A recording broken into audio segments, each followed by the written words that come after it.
The Great Hall of the Galactic Council had never seen such panic. In 1,000 years of peace, the massive chamber had hosted many meetings, but never like this one. Never with such fear in the air. Council leader Zaxthul looked at the faces around the circular table. Every major race was here. The proud Drakari warriors sat with their arms crossed, looking worried. The wise, ethereal minds floated in their energy forms, their usual calm replaced by nervous flickers. Even the ancient Vortan, who had lived for centuries, seemed scared. "Tell me again," Zaxthul said, his voice heavy. "Tell me about these humans." General Corvin of the Drakari military stood up.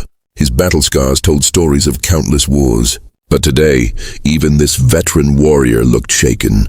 He activated the holographic display in the center of the table. "3 cycles ago, we made first contact with a planet called Earth," Corvin began. The hologram showed a blue and green world spinning slowly. "We thought they were primitive. We were wrong." The hologram changed. Now it showed footage of human soldiers in action. They moved through a battlefield like ghosts. Their weapons were simple compared to alien technology, but their tactics were something else entirely. "Watch this," Corvin said, pointing to the display. The footage showed human soldiers surrounded by enemies. Instead of panicking, they worked together like a perfect machine. One soldier would draw enemy fire, while another flanked from the side. A third would appear from nowhere, taking out multiple targets. "This is just their regular army," Corvin continued. "They're common soldiers, the ones they send to normal battles." Councillor Vethra, representative of the hive minds, leaned forward. Her insect-like features showed confusion. "But General, why should we fear primitive weapons and basic tactics?" Corvin's expression grew darker. "Because of this." The hologram changed again. This time it showed a battle report. The numbers made everyone gasp. Human Battalion 7 Alpha, just 200 soldiers, defeated an entire Kronan raiding fleet. 3,000 enemies. The humans lost only 12 soldiers. Corvin paused, letting the numbers sink in. The Kronan survivors all said the same thing. The humans fought like they could see the future. Elder Mothak of the Vorthan spoke in his ancient voice. "Perhaps they simply got lucky, General." "That's what we thought too," Corvin replied. "Until this happened." The hologram now showed multiple battle reports. Page after page of human victories, against pirates, raiders, even professional military forces. The pattern was always the same. Humans winning against impossible odds. "But here's what really scares me," Corvin said, his voice dropping to almost a whisper. "During our intelligence gathering, we heard human commanders talking. They mentioned something called Special Forces." The chamber fell silent. The only sound was the soft hum of the station's life support systems. Councillor Zektar, the youngest member, finally spoke. "Special Forces? What does that mean?" "We don't know," Corvin admitted. "But listen to this recording." He pressed a button and audio filled the chamber. It was a human voice, calm and professional. "Alpha Team is handling the situation. No need to send in special forces for this." The recording continued with another voice. "Agreed. Save the SF teams for real threats. These pirates aren't worth their time." The audio ended. The silence that followed was heavy with fear. "Do you understand?" Corvin asked. "These humans have soldiers they call special forces that they think are too good to waste on normal enemies. If their regular army can defeat our best warriors, what exactly are these special forces?" Zaxthul stood up slowly. His tentacles moved nervously, a sign of stress in his species. "Has anyone tried to gather more information about these special forces?" "We tried," General Corvin said. 3 intelligence ships were sent to observe Earth. Only 1 returned. The pilot was found in his ship, unconscious. When he woke up, he found a note in his cockpit written in perfect Drakari. "Stop watching us, or next time you won't wake up." The fear in the chamber was now visible. Some council members were backing away from the table. Others were whispering prayers in their ancient languages. Suddenly, the chamber's communication system activated. A message alert flashed on the main screen. Councillor Zektar checked the incoming transmission. It's from Earth," he said, his voice shaking. "What does it say?" Zaxthul demanded. Zektar read the message aloud. "To the Galactic Council. We know you've been watching us. We know about your intelligence ships. We also know about the pirate attacks you've been allowing in our sector. Consider this your only warning. Stop the attacks or we'll stop them ourselves. Signed, Earth Defense Command Special Operations Division." The chamber erupted in panicked voices. Some council members called for immediate military action. Others suggested running away. But Zaxthal raised his hand for silence. "The decision is made," he announced. "We need to know what these special forces are capable of. Send word to all our allies. Tell them to avoid human space at all costs, and prepare our fleets." As the council members filed out in fear and confusion, none of them noticed the small device attached to the underside of the meeting table.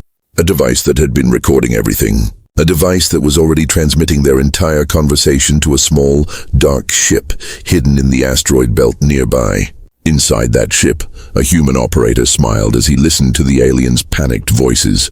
He pressed a button on his communication panel. "Command, this is Shadow 7. The council took the bait. They're scared, just like we wanted. Operation Darkstorm is ready to begin." The response came immediately. "Copy, Shadow 7. Tell the team to get ready. It's time to show the galaxy what humans are really capable of." In the depths of space, something was stirring. Something that would change the galaxy forever. The council thought they were preparing for humans. They had no idea that humans had been preparing for them. Part 2. First Contact Protocol. The Zephyrian scouting fleet moved through space like silent predators. Captain Vexra watched his screens with satisfaction.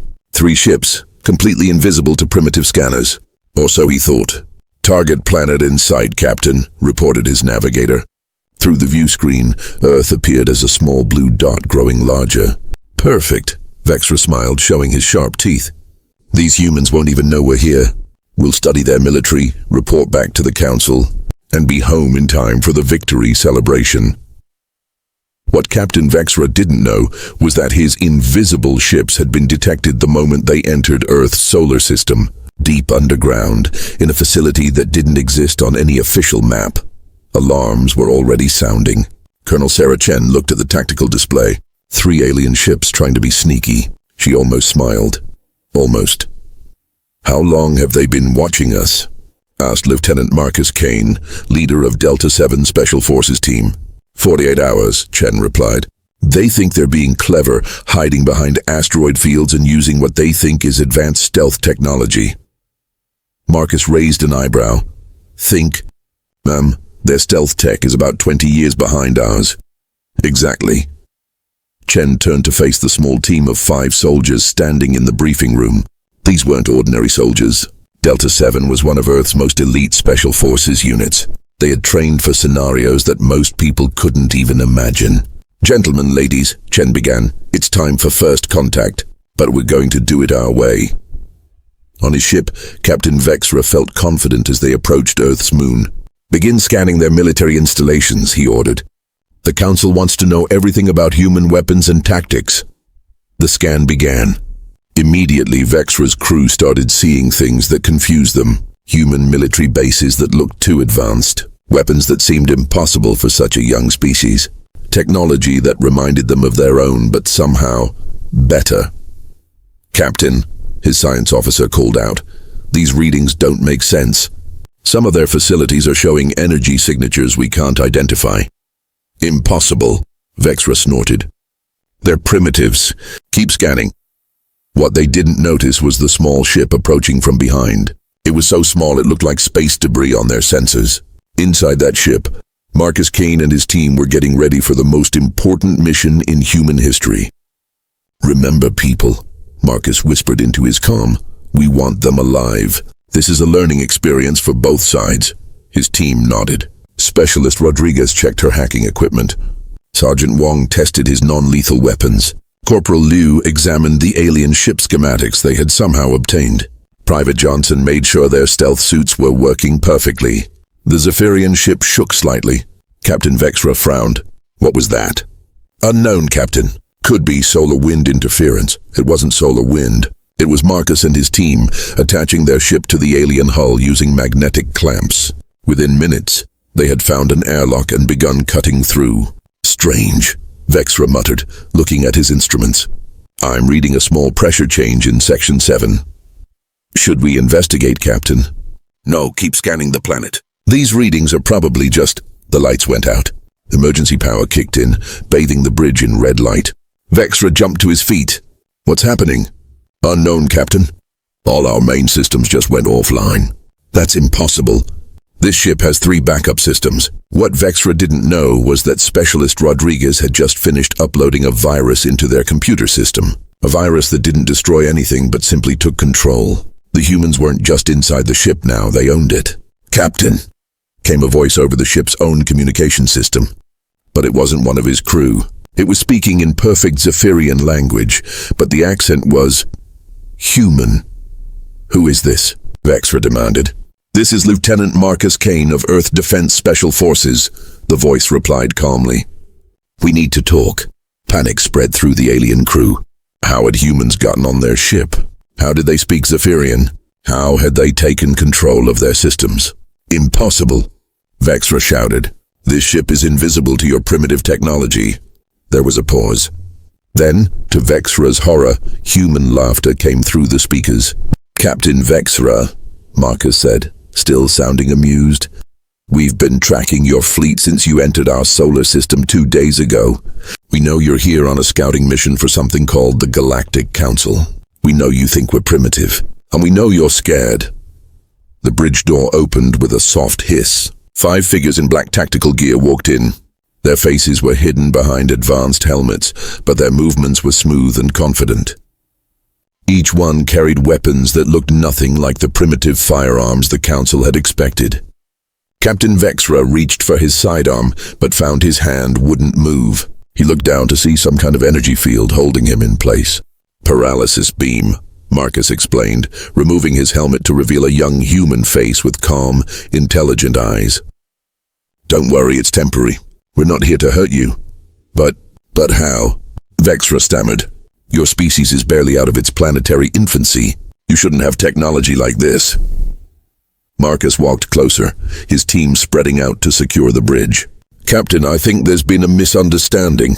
We're not as primitive as you think. In fact, we've been watching your Galactic Council for quite some time." "That's impossible." "Is it?" Marcus gestured, and one of his team members activated a holographic display. It showed detailed images of council meetings, alien military bases, even the conversation that had happened just days before in the council chamber. Vexra's eyes went wide. You were listening to our secret meetings?" "We've been listening for months," Marcus confirmed. "We know about your fears. We know you think our regular army is dangerous. And we know you're trying to figure out what special forces are." The alien captain looked around at the 5 humans who had somehow taken over his advanced ship without firing a single shot. Are you special forces?" Marcus smiled. It wasn't a cruel smile, but it wasn't entirely friendly either. "Captain Vexra, we're just one small team, one of many, and compared to some of our other units, we're pretty basic." The implications of those words hit Vexra like a physical blow.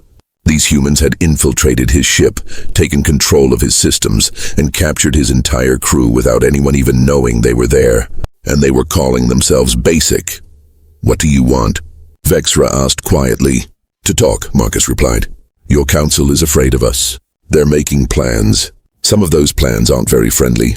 We thought it might be better if we introduced ourselves properly before things get out of hand." Marcus walked over to the captain's chair and sat down casually. "So, Captain Vexra of the Zephyrian Scout Fleet, welcome to Earth. We have a lot to discuss." As Vexra looked at the 5 humans who had made his advanced warship their own personal conference room, one thought kept running through his mind. If these were the basic Special Forces teams, what were the advanced ones capable of? Outside the ship, 2 more Zephyrian vessels continued their scans, unaware that their flagship was now under human control. They had no idea that their entire mission had just changed from intelligence gathering to something much more important. First contact had begun, but not the way anyone had expected. Part 3. The demonstration Admiral Kreshtar stood on the bridge of his massive warship, the Void Crusher. Around him, the largest fleet the Galactic Council had assembled in centuries prepared for battle. 200 ships, 50,000 soldiers, the finest military force in known space, all to test one primitive planet called Earth. "Admiral," his communications officer reported, "Captain Vexra's scout fleet has gone silent. Last transmission was 48 hours ago." Kreshatar's forearms crossed over his armored chest. Probably captured or destroyed by human defenses, no matter. We'll find out what happened to them soon enough. The Admiral walked to the main view screen. Earth hung before them like a blue jewel, looking peaceful and defenseless. Too defenseless. Something feels wrong about this, muttered Commander Zolkan, his second in command. Wrong? Kreshtar laughed, a sound like grinding metal. Look at that planet, Commander. No massive defense stations. No patrol fleets. No warning shots. They're either incredibly confident or incredibly stupid. What Admiral Kreshatar didn't know was that his fleet had been detected 3 days before they even arrived. Deep in the Rocky Mountains, General Patricia Hayes watched the alien formation on her tactical display and smiled. 200 ships, she said to her aide. They really want to impress us. Ma'am, should we scramble the defense fleet? The aide asked. No need, Hayes replied. Send in Ghost Team. The aide blinked. Ma'am, just Ghost Team. Against 200 ships. Trust me, Lieutenant. Sometimes the best way to stop a fleet is not to fight it. In space, Admiral Kreshatar was getting impatient. Why haven't they responded to our presence? Even primitives should have some kind of reaction.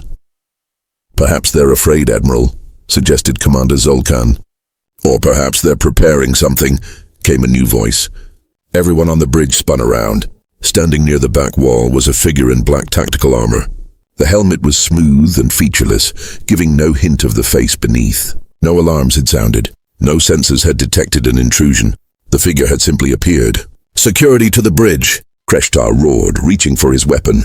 I wouldn't do that if I were you, the figure said calmly. The voice was human, speaking perfect galactic standard. Your security team is currently taking a nap. 2 more figures materialized from thin air near the main console. Then another by the navigation station. Within seconds, 5 humans in advanced stealth suits stood on the bridge of the most powerful ship in the alien fleet. Impossible, whispered Commander Zolkan. Our sensors detect everything. How did you get past our shields? The lead figure removed their helmet, revealing a woman with short dark hair and calm green eyes. Major Lisa Park, Earth Defense Special Forces, Ghost Team.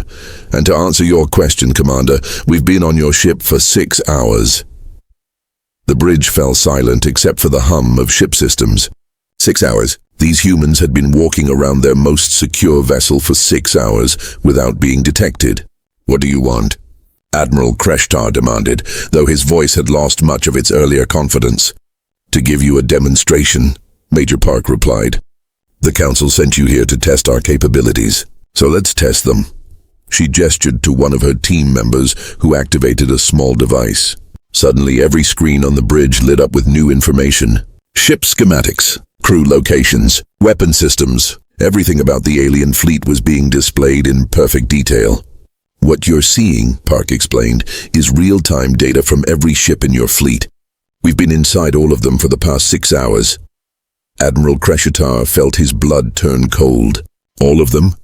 All 200, Park confirmed. Your flagship, your escort cruisers, your support vessels, even your hidden scout ships that you think we don't know about. Ghost Team specializes in infiltration. Commander Zolkan checked his console frantically. Admiral, I'm reading system intrusions on every ship in the fleet. How is this possible? Simple, said another Ghost Team member, removing his helmet to reveal a young man with a friendly smile. We're really good at our job. Admiral Kreshatar tried to process what was happening. The most advanced military force in the galaxy had been completely infiltrated by 5 humans. 5. This is some kind of trick, he said desperately. You can't have penetrated our entire fleet. Major Park nodded to her team. Show him. The bridge lights dimmed. Then, one by one, they watched as ships throughout the fleet began experiencing problems. Engines shutting down randomly. Weapon systems going offline. Navigation computers displaying error messages. But the most terrifying part was the messages appearing on every ship's communication system. You have been visited by Earth Special Forces. Have a nice day. Stop this, Kreshatar shouted. Turn our systems back on. Oh, they're still on, Park said casually. We're just borrowing them for a moment. Across the fleet, alien crews were discovering small gifts left by their invisible visitors. In weapon storage rooms, they found notes saying, "Nice guns, but ours are better." In security offices, photos of sleeping guards with timestamps showing the humans had been there hours ago. In the Admiral's own private quarters, someone had made his bed and left a flower on his pillow. "This is psychological warfare," Commander Zolkan realized. "You're not just showing us you can infiltrate our ships. You're showing us you can do it without us ever knowing." "Exactly," Park smiled. "Any military force can destroy an enemy. It takes special skills to capture them, without them realizing it until it's too late." Admiral Kreshitar looked around his bridge. His most secure location had been turned into a demonstration room for human capabilities. "What do you want from us?" "Nothing complicated," Park replied. "We want you to go back to the Council. Tell them what happened here. Tell them that what they fear about our regular army is nothing compared to what our special forces can do." She walked closer to the Admiral, her team maintaining perfect positions around the bridge. "And tell them this. We've been patient with your little tests and spy missions. But if you want to escalate this situation, remember that we can disable your entire fleet without firing a single shot." "Is that a threat?" Kreshitar asked. "It's a fact," Park said simply. "Right now, every ship in your fleet is under our control. We could send you all drifting into the nearest star if we wanted to. But we don't want to. We want to be friends." She gestured again, and all the ship systems returned to normal. Lights came back on. Engines hummed with power. Weapon systems showed green across the board. "Your fleet is yours again, Admiral," Park announced. "Consider this a free demonstration of human hospitality." As quickly as they had appeared, the Ghost team began to fade from view. Their stealth systems activated, making them invisible once more. "Wait," Admiral Kreshitar called out. "How many teams like yours do humans have?" Major Park's voice came from somewhere near the door, though she could no longer be seen. "Ghost team is just one unit, Admiral. We have dozens of special forces teams. Some specialize in infiltration like us. Others focus on direct action. Some handle psychological operations. And a few..." Her voice trailed off ominously. "Well, let's just say you don't want to meet the ones who handle permanent solutions." The bridge door opened and closed. Though no one could see the humans leaving, Admiral Kreshitar stood in the middle of his bridge, surrounded by his crew, all of them staring at the displays that had just shown them how helpless they really were. "Admiral," Commander Zolkan said quietly, "what are your orders?" Kreshitar looked at the peaceful blue planet on his view screen. Somewhere down there, humans were probably watching his fleet and laughing. They had just demonstrated that they could take control of the galaxy's most powerful military force without breaking a sweat. "Set course for Council space," he said finally. "Maximum speed, sir." "What about our mission to test human defenses?" Admiral Kreshitar turned to look at his second-in-command. "Commander, I think we just discovered that humans don't have defenses. They have something much worse." "What's that, sir?" "They have special forces who think 200 warships are a training exercise." As the alien fleet turned and fled toward home, they missed the small human ship that followed them at a distance. Inside that ship, another special forces team was already planning their next mission. After all, someone had to make sure the aliens delivered their message correctly. And if they didn't, well, that's what other teams were for. Part 4. The legend spreads in the dark corners of Nexus Station, the galaxy's largest trading hub. Whispers traveled faster than starships. Captain Rexmall, a grizzled Throkan smuggler, sat in his usual corner booth at the Void Walker Cantina, nursing his third drink of the evening. "You hear about Admiral Kreshitar's fleet?" asked Vixen, a purple-skinned information broker who dealt in secrets more valuable than gold. Rexmall's scarred face twisted into a frown. "Heard they ran into some trouble near the Sol system." "What kind of trouble?" Vixen leaned closer, her voice dropping to a whisper. "The kind that makes 200 warships turn around and run home without firing a single shot." Across the cantina, other conversations were happening. Mercenaries, pirates, traders, and soldiers from dozens of species all talking about the same thing: humans, and something called special forces. At the bar, Crag the Destroyer, an infamous pirate leader, slammed his fist on the metal counter. "It's impossible," he roared. "No species is that advanced. The humans are barely 50 years into space travel. The bartender, an ancient Vorthan named Old Whispers, slowly cleaned a glass with his forearms. Crag, my friend, I've lived for 3 centuries. I've seen empires rise and fall, and I'm telling you, stay away from human space. Why? Crag demanded. What's so special about these pink-skinned weaklings? Old Whispers set down the glass and looked directly at the pirate. Because, my violent friend, they've given themselves a new name. The galaxy calls them the Quiet Death. The cantina fell silent. Everyone knew that name. In just 3 months it had spread across every star system, every trade route, every military base. Vixen pulled out a small datapad and placed it on the table. Look at this, she said to Rexmol. Pirate attacks in human space over the past 6 months. Rexmol looked at the data. His eyes went wide. This can't be right. What does it say? Asked Crag, who had moved over to their table. It says there have been 0 successful pirate attacks in human space. Rexmol read slowly. 0, not 1. But what happened to the pirates? Crag asked. Vixen scrolled through more data. That's the interesting part. According to this, 17 different pirate fleets tried to raid human colonies or shipping routes. Want to know what happened to them? Everyone in the cantina was listening now. Even the music had stopped. Fleet 1, Vixen began, the Blood Reapers. 50 ships strong. They attacked a human cargo convoy. The convoy didn't even call for help. Next day, all 50 pirate ships were found floating in space, completely disabled. Crews alive but unconscious. When they woke up, they found their weapons removed and their ship's computers wiped clean. She scrolled down. Fleet 2, the Starwolves. They tried to raid a human mining station. Same result. Ships disabled, crews sleeping, weapons gone. But this time they found something else. What? Rexmol asked. A note in their cargo bay. Written in perfect Starwolf language. Consider this a warning. Next time you won't wake up. Crag's confidence was starting to crack. And the other 15 fleets? Vixen's expression grew dark. That's where it gets scary. Fleets 3 through 10 were found the same way. Disabled, crews alive but unconscious, weapons missing. But fleets 11 through 17... She paused dramatically. We never found them. The silence in the cantina was complete. Even the air recycling system seemed to have stopped humming. What do you mean, never found them? Whispered Rexmol. Gone, Vixen said simply. Ships, crews, everything, just gone. Like they never existed. The only trace we found was a single message broadcast on all pirate frequencies. Some lessons require permanent teachers. Old Whispers spoke up from behind the bar. That's when the name started. The Quiet Death. Because humans kill so silently, you don't even know you're dead until it's too late. Crag was sweating now, which was unusual for his species. But how? How do they do it? Nobody knows, Vixen replied. But I've got contacts in the slave trade syndicate. You know, the ones who thought human colonies would be easy targets.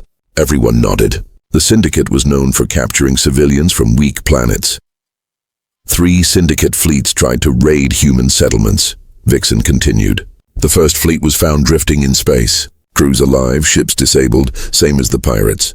But the slaves they had captured from other worlds, all freed and returned to their home planet safely.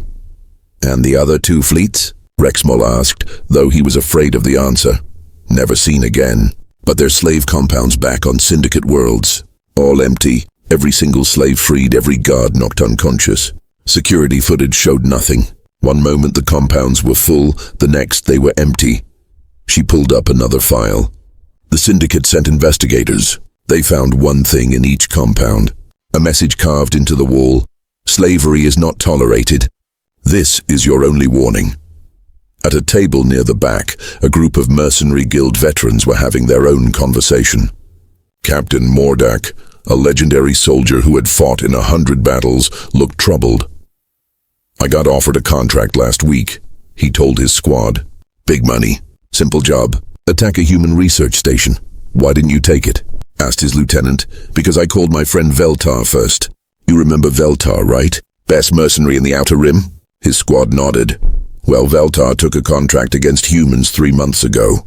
Easy job, they said. One small human outpost. Veltar had 40 ships and the best crew money could buy. Mordak took a long drink before continuing. I found Veltar's fleet last week. All 40 ships floating dead in space. Crews unconscious, weapons gone, engines disabled. But Veltar himself was awake, sitting in his command chair like he was waiting for me. What did he say? The lieutenant asked. He said, Mordak, I never saw them coming. 40 ships, 2,000 trained killers, and we never saw them coming. They were like ghosts, like death itself. Then he looked at me with eyes that had seen too much and said, Promise me, old friend. Promise me you'll never take a contract against humans. The squad exchanged nervous glances. Veltar was known for his courage. If he was scared, back at the bar, Old Whispers was telling his own story to a group of young traders. You want to know why I respect humans? He asked. I'll tell you. Last month, a group of human tourists visited my homeworld. Just tourists, mind you. Families with children taking pictures and buying souvenirs. He paused to serve another drink. While they were there, a Kronan raider fleet attacked our system. 12 ships planning to loot our cities. Our planetary defense was no match for them. We were preparing to surrender when something impossible happened. What? Asked one of the young traders. The human tourists disappeared. All of them. One moment they were in the hotel lobby, the next they were gone. 10 minutes later, the Kronan fleet started having problems. Ships losing power, weapons failing, communications going down. Old Whispers smiled at the memory. Then the human tourists came back, still carrying their cameras and shopping bags, acting like nothing had happened.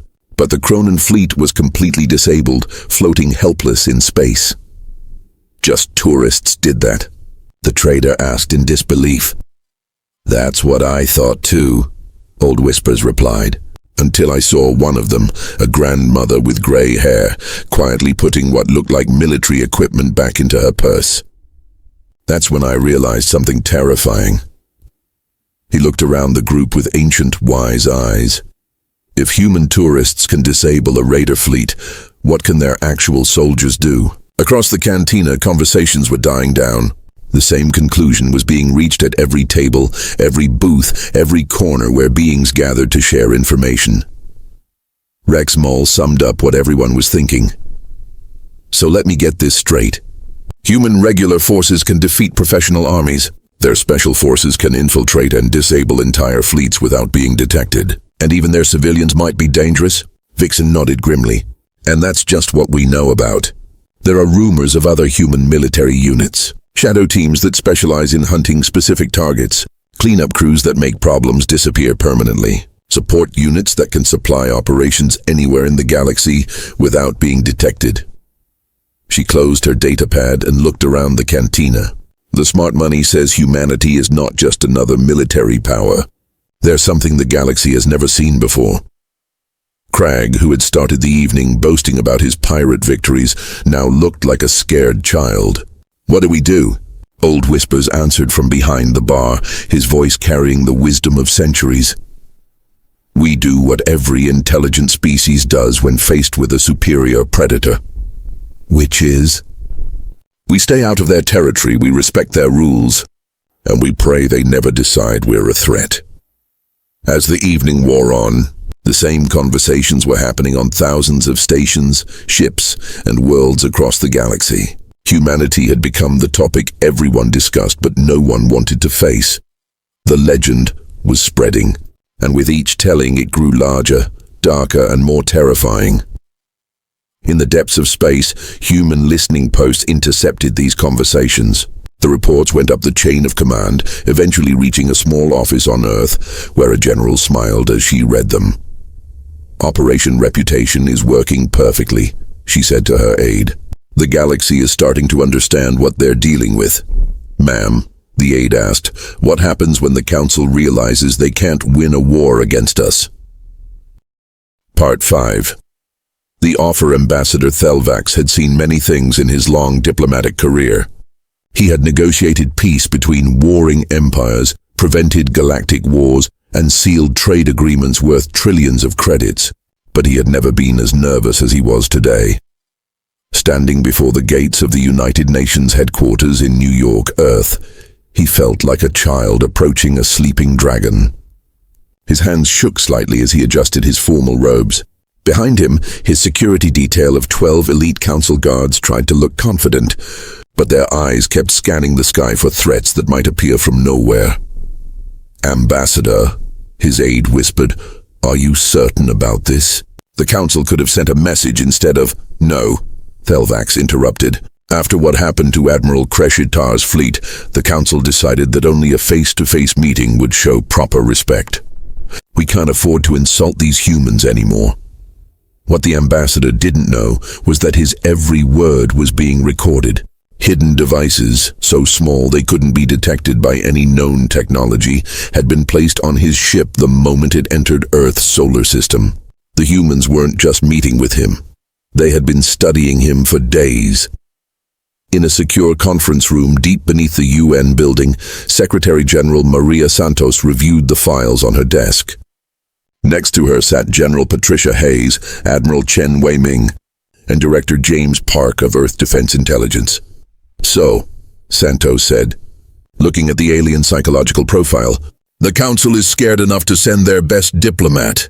What do we know about this Ambassador Thelvax?" "According to our intelligence," Director Park replied, "he's the Council's top negotiator. Honest, fair, and genuinely wants peace. He's not here to trick us. He's here because the Council is desperate."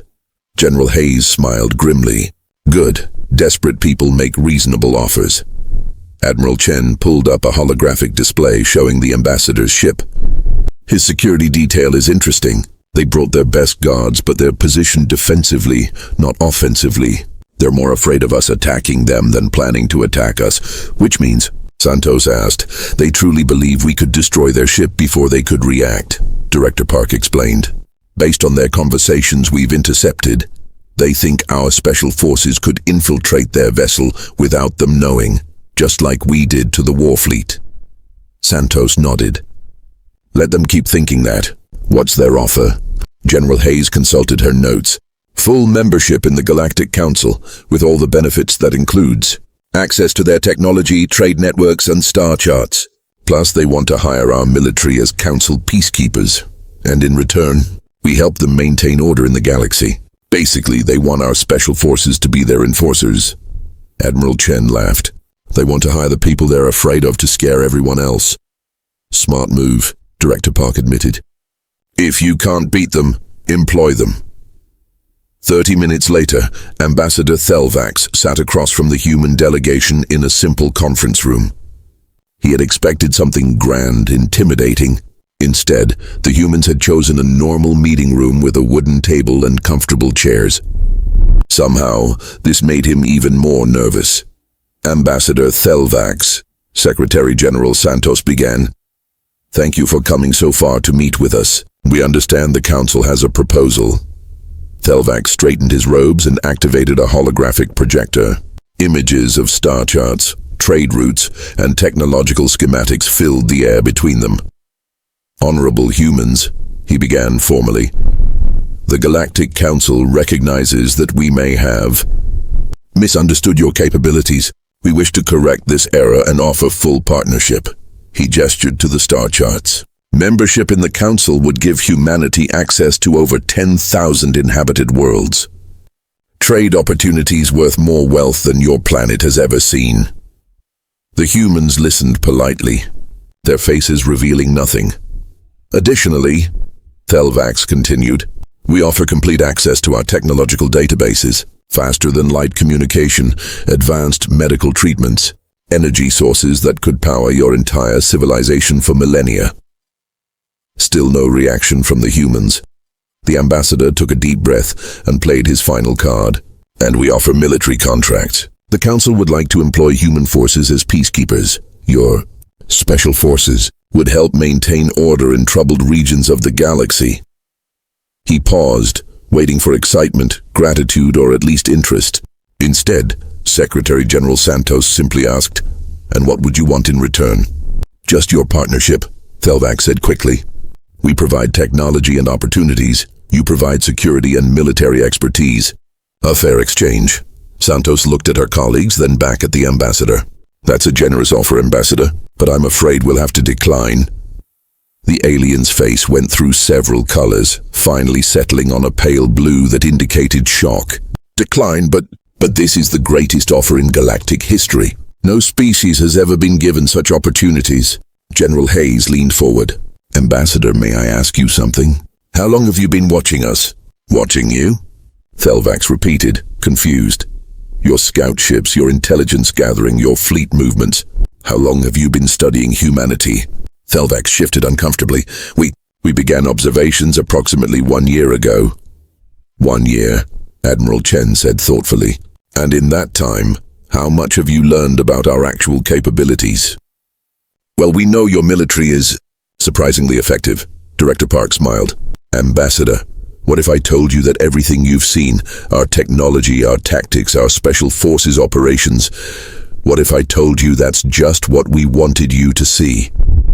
The color drained completely from Thelvax's face. I don't understand. Santos stood up and walked to the window, looking out at the city. Ambassador, your council has been operating under a false assumption. You think we're a young species that somehow developed advanced military capabilities. She turned back to face him. The truth is, we've been spacefaring much longer than you realize. We've been watching your council, your politics, your wars, for decades. Impossible. Thelvax whispered. General Hayes activated her own holographic display. Images appeared showing council meetings, alien military bases, even private conversations between council members, all recorded from impossible angles with technology that shouldn't exist. We know about the Cronin rebellion in Sector 7, Hayes said calmly.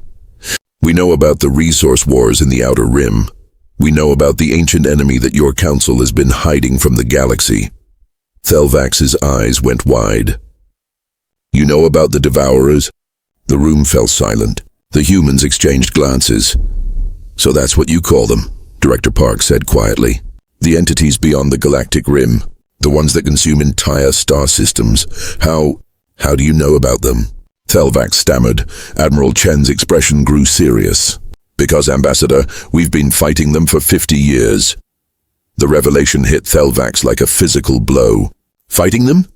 But that's impossible. The Devourers are beyond our ability to combat. The Council's entire strategy is to hide from them. Hide? Santos asked. Ambassador, hiding is what brought them to our galaxy in the first place. They're attracted to large concentrations of life. Your Thousand World Council is like a beacon calling them home. General Hayes pulled up another display. This is why our military seems so advanced to you. We haven't been preparing to fight pirates or raiders. We've been preparing to fight an enemy that eats planets. She showed images of massive dark ships that looked nothing like any known technology. Our special forces, the ones your people call the Quiet Death, weren't designed to infiltrate alien fleets. They were designed to board Devourer ships and plant antimatter charges in their cores.